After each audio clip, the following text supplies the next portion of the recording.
Hey Scott, hope you're doing well. Want to give you a couple things that you can do while you're out of town. Of course, you can do these when you're in town too. This first drill, probably seen it before. The reason I'd like you to work on this is because left-hand side screen for a second. Even though it's not bad, I don't want to allow things to get out of hand, so to speak.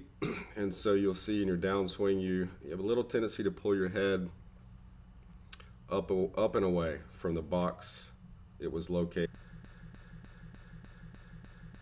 And that may not be the cause of your early release, but it certainly contributes because one certainly allows the other. So this little head against the wall drill, if you're downstairs in the basement and the wall is cold, or any wall, you don't want your head to get cold or dirty, just take a baseball cap and turn it around backwards. At least that'll cover up your forehead. But the idea of this is just to get in a simulated, somewhat realistic posture, imagining any golf club you want to use, and then slowly making a backswing. And it would be a good idea if you don't wear a hat, make sure you're on a smooth wall, because I would like, as most great players do, to see the forehead slide a little bit down the wall, because that means we're compressing into the ground and making a proper turn without standing up in the backswing. So if you do feel your forehead drag down the wall, that's actually good. Again, make sure you're not doing this on a rough concrete wall unless you got a hat on. But that'd be the top of the swing for me. You see my flexibility is way more limited than yours. And again, the idea of this drill period is to do what? To teach the body to make a motion without the head pulling off the wall, because that would be losing posture. So then we'll start the downswing. And again, it's just a general awareness drill, but it will teach you a good feel. And then somewhere through here, after the hands get about belt high, then of course you can raise up off the wall, because that would be pretty contortionistic. If you could keep your head on the wall that long, we don't want you to pull a muscle. How often should you do that one? Let's shoot for a realistic goal of 25 repetitions a day. They don't all have to be done at one time. So if you wanted to do 10 or 15 in the morning, or however you want to do them, I would just start with, be great if you could do 100 a day, but let's be realistic and go, if I can just chop off 25 a day, that's reinforcing my brain what it feels like to stay in posture. Okay? So now this next one will be something you can do at the range. And I don't know what kind of setup you've got here at home. If you've got a mirror, please use it. If not, you will need feedback from your camera. And there is a camera called Live View. I don't know if you've seen it. It's not super cheap, but if you don't have a mirror, let me know and I'll give you the details on that. So this is going to be a full golf swing,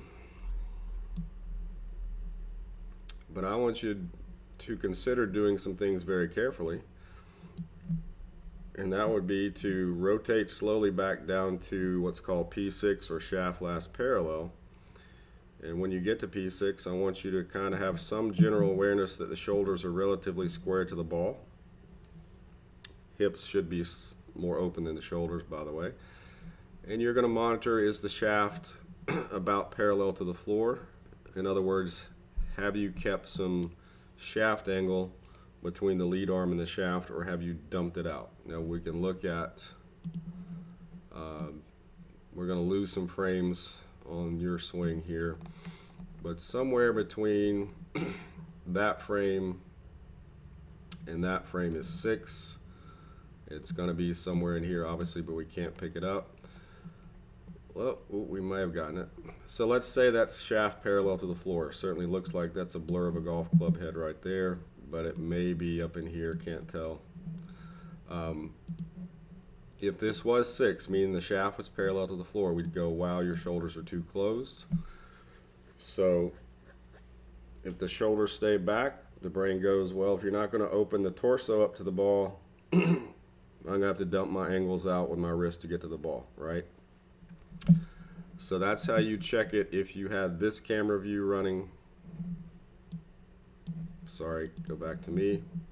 So if we can get to that position, I'll show you the different view. Then you're going to go ahead and just dump the angles out with a little bit of pivot and really letting your wrist go. And then it'll be a fake finish, obviously, because the ball shouldn't go more than 15, 20 yards at most. So let's show you face on view here, clear out that line, hopefully. So normal backswing.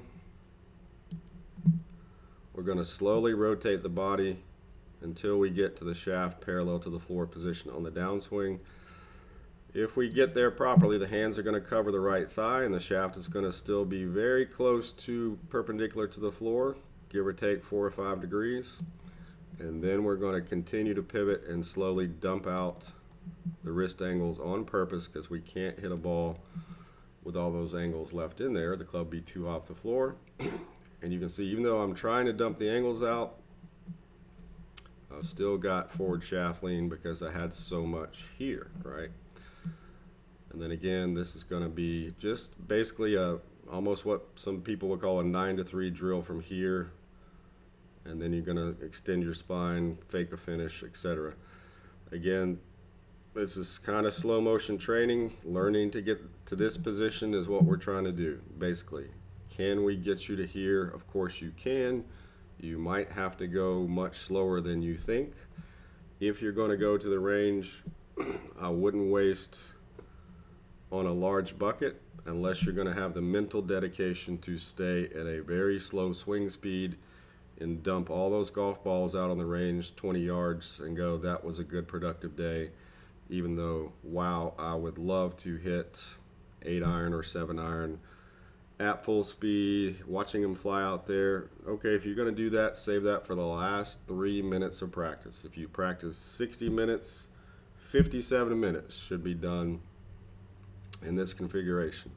Obviously, that'd become very tedious and difficult to keep focused, so I'd say let's just chop off a nice 20 or 30 minute practice session doing this drill, realizing it's not necessarily fun, but it's going to teach you how to maintain those angles and that good stuff that you want saved for the ball. And you might film a couple if you get time and send me a clip or two and let me take a look at it. And if you've got any questions once you get going on this, let's get those answered as well, okay?